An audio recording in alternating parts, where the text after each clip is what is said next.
সুপ্রিয় দর্শক, আবারও ফিরে এলাম। এখন আমরা একটু হৃদয়বৃত্তি করব।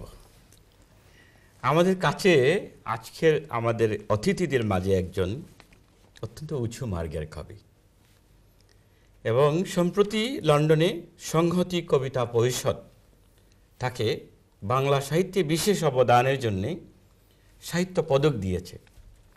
কবি, এই যে আপনি সাহিত্য পদক পেলেন, এই আপনার কথা এবং এই কবিতা উৎসবের কথা একটু আমাদের জানান।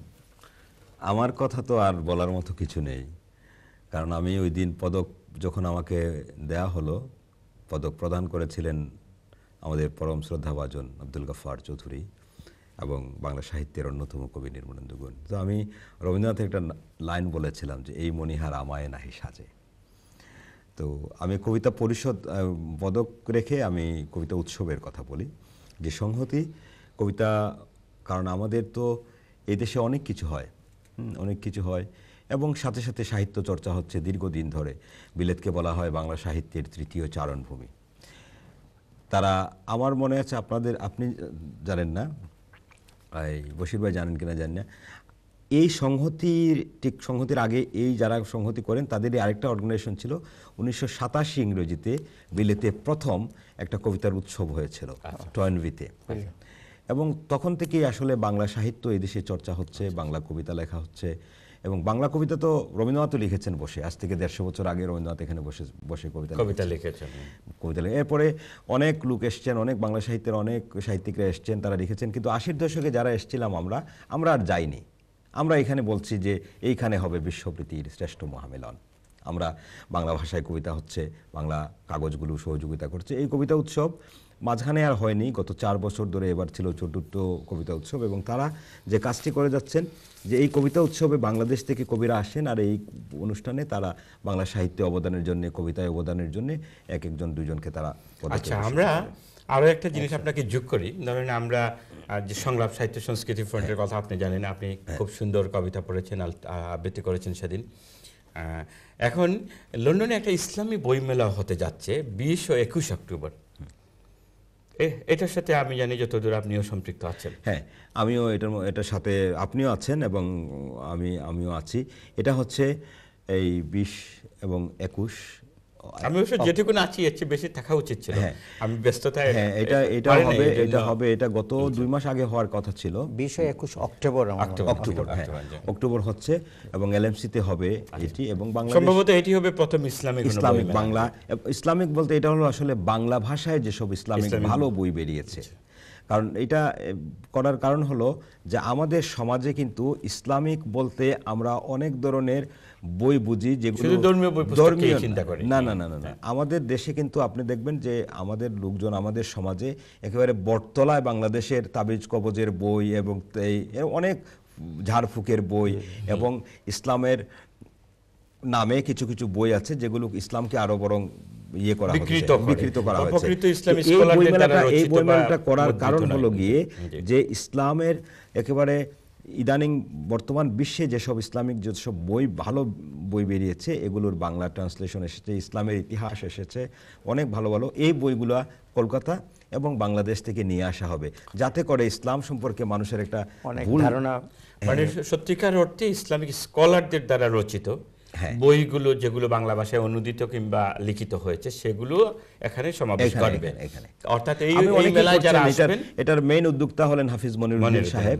তো আমাকে তারা বলছিলেন, যেহেতু কারণ এটা তো আমরা সবাই এটাকে সফল করার জন্য, আল কোরআন একাডেমি এটাকে সহযোগিতা করা। এটা আসলে আল কোরআন একাডেমি ঠিক উদ্যোক্তা না, এটার একটা কমিটি আছে। এটা হলো এই লন্ডন বাংলা ইসলামিক বইমেলা 2000। ওকে, আমরা একটা আলোচনায় যাই। এটা খুব ইম্পর্টেন্ট সময় আমাদের একেবারে কমে আসছে। বশির ভাই, 2টা শিরোনাম আপনি দেখেছেন একই বিষয়ের উপরে কাছাকাছি। একটা হলো বাংলা টাইমস লিখেছে ব্রিকলেনের রেস্টুরেন্টে ব্যবসায় লালবাতি। অবশ্য লালবাতি শব্দটা আমাকে ভীত করে তুলেছে, আমি জানি না এটা এরকম ঠিক হয়েছে কিনা। আর জনমত লিখেছে ব্রিকলেনের রমরমা অবস্থা ঝুঁকির মুখে। আপনি বলেন তো আসল অবস্থাটা কি? এটা সত্য এবং এটা খুবই দুঃখজনক এই এই এই সংবাদটা আসলে আমাকে ব্যক্তিগতভাবে এবং একজন ব্যবসায়ী, রেস্টুরেন্ট ব্যবসায়ী হিসেবে আমাকে অসম্ভব পীড়া দেয়। কারণ একসময় ব্রিক লেন ব্রিটিশ আইকনের মধ্যে 14 নম্বর 13 নম্বর আইকন ছিল, এবং একসময় টাওয়ার হ্যামলেট কাউন্সিলই বছরে £1 মিলিয়ন মতো ইনভেস্ট করতো to promote the brick lane. কিন্তু আমাদের দুর্ভাগ্য যে আমরা এই ঐতিহাসিক যে ব্রিক লেনের যে খ্যাতিটাকে আমরা ধরে রাখতে পারতেছি না। কিছু আছে আমাদের নিজের ভুল ত্রুটি, কিছু আছে সময়ের সাথে আমরা চলতে ব্যর্থ হচ্ছি। আমি যদি আপনার রেস্টুরেন্টের কথা বলি, কস্তুরীতে আমরা যখন যাই দেখি আপনাদের যে সার্ভিসটা, আপনাদের খাবারের যে উপস্থাপনাটা, এই যে নান্দনিকতা আছে, ব্রিক লেনে এই নান্দনিকতা আমরা পাচ্ছি না কেন? দুইটা কারণে। ব্রিক লেনে এই যেটা আমি বলতেছিলাম যে আমাদেরকে বুঝতে হবে যে গত জেনারেশন কারি লাভার জেনারেশন চেঞ্জ হয়ে গেছে। এক সময় ছিল আমাদের রেস্টুরেন্টে রাত্রে 10টা পরে কাস্টমার আসতো এবং মাদ্রাজ বিন্দালু খেয়ে চলে যেত। এখন ওই জেনারেশন আর নাই। এখনকার জেনারেশন রেস্টুরেন্টের ভিতরে আসার আগে বাইরে দেখতে চায় যে ওর ফুডের মধ্যে ক্যালোরি কন্টেন্ট কতটুকু আছে, ফুডে কালার কন্টেন্ট কতটুকু আছে, প্রেজেন্টেশনটা কতটুকু আছে, যা আমরা সময়ের সাথে তাল মিলিয়ে পারি নাই।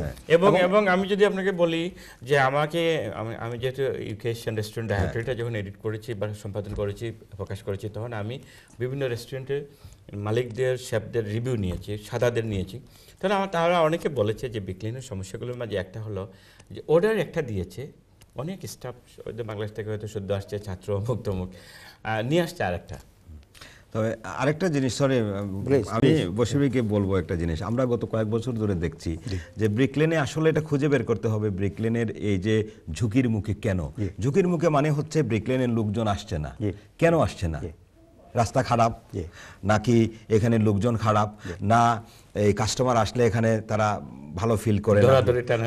হ্যাঁ, এটাই আমরা গত কয়েক বছর দেখেছি যে ব্রিক লেনের নিজেদেরই খারাপ লাগতো। আমরা দেখতাম যে 4-5 জন লোক যাচ্ছে, মনে করেন আপনি যদি কোনো জায়গায় যান আর দেখা যায় যে ডাকাডাকি হচ্ছে, এক একজন এক এক রকম। এ নিয়ে পত্রপত্রিকায় অনেক লেখালেখি হয়েছে, এ নিয়ে কাউন্সিল অনেক ধরনের আইন কানুন করেছে এবং প্রাইস কমাতে প্রতিযোগিতা করে। এখন তো এরা, আমি জানি না এরা যে দামে খাওয়া এই দামে কিনতে পারে কিনা।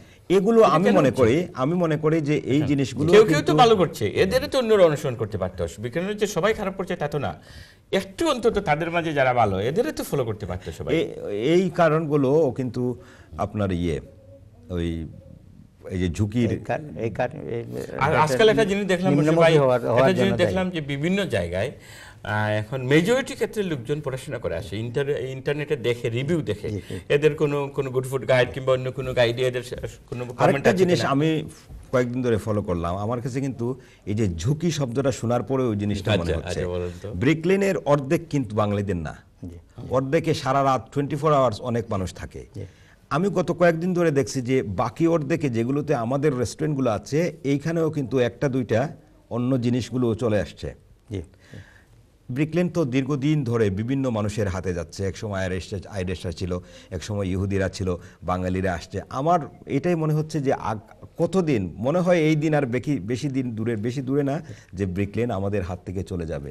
কারণ বশির ভাই, আপনার রেস্টুরেন্টের পাশেই দেখছি একটা এই বারের মতো খোলা হয়েছে, এবং ওই সাইডে সোনারগাঁর পাশে আরো দুটো। কিন্তু এখানে আমাদের যদি ধরেন আমাদের রেস্টুরেন্টগুলোর মাঝে যদি বৈচিত্র্য আসতো, আমরা দেখলাম ওই যে অন্যান্য এলাকায় যেন কসমসের মতো রেস্টুরেন্টগুলো যেখানে অন্যান্য জাতিগোষ্ঠীর খাবারও দিচ্ছে, একটু মাল্টিনেশনাল, একটু ফিউশন ফুড, এই জাতীয় জিনিসগুলো আনা যেতে পারে। আমাদের মালিকানায় অন্য কিছু তো আসতে পারে। ব্রিক লেনের সবচেয়ে বড় প্রবলেম যেটা আমি মনে করি যে image problem. Brick Lane has lost the image they build up. Bashir ভাই, আমাদের আর হাতের সময় নেই। Thank you very very much, আপনারা অত্যন্ত সুন্দর মন্তব্য করেছেন। আর যারা আমাদের সাথে আছেন, আমাদের এই কথাগুলো শুনলেন, এবং সংবাদপত্র যারা প্রকাশ করেছেন, এর সাথে জড়িত সাংবাদিক, রিপোর্টার যারা আছেন, কলাকুশলী যারা আছেন টেলিভিশনগুলোতে, সবাইকে আমরা অনেক অনেক ধন্যবাদ জানাচ্ছি।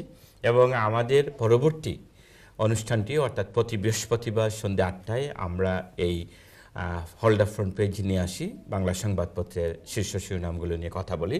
একটা জিনিস আমাদের কথা বলার উচিত ছিল, আমরা সময়ের কারণে বলতে পারিনি, রোহিঙ্গাদের উপরে সময় অনলাইন ডেইলির সময়ে এমপি রুশনার আলী যে বক্তব্যটি রেখেছেন সেটি ছিল সরাসরি যেন রোহিঙ্গাদের ব্যাপারে সবাই কথা বলে এবং এটা যেন চাপ দেওয়া হয় মায়ানমারের উপরে, তারা যেন এই ধরনের সংঘাত থেকে দুষ্কৃতকারীদের নিবৃত্ত করে। এটা খুবই সময় উপযোগী বক্তব্য, আমি কথা আর বাড়াতে পারছি না। appreciate করি। সকলে ভালো থাকুন, সুন্দর থাকুন, ধন্যবাদ। Thank you.